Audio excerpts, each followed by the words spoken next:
Se projeter à Toulouse-Plage en janvier 2050. Une centaine de courageux ont sorti le maillot et défié le froid.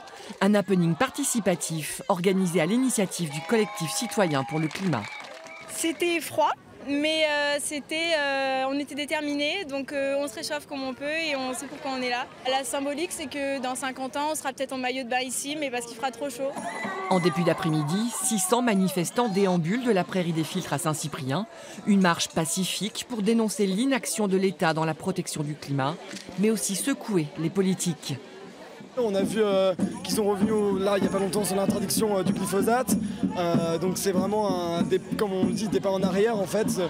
C'est même plus de l'inaction climatique en fait, c'est vraiment des actions qui sont climaticides. Et c'est là qu'on veut alerter, c'est que certes il y a des moments où le gouvernement ne fait rien pour le climat, mais en plus de ça, ils font des actions qui sont dangereuses pour l'environnement. Et là du coup on est vraiment là pour alerter pour ça quoi.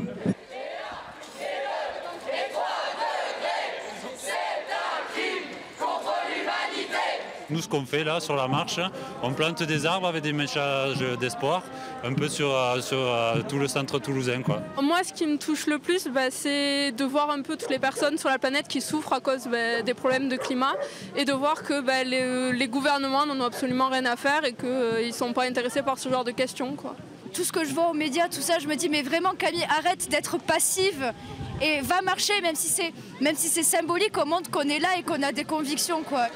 Une centaine de villes en France et dans le monde étaient mobilisées pour faire du climat une priorité. D'autres manifestations citoyennes sont prévues les 15 et 16 mars prochains.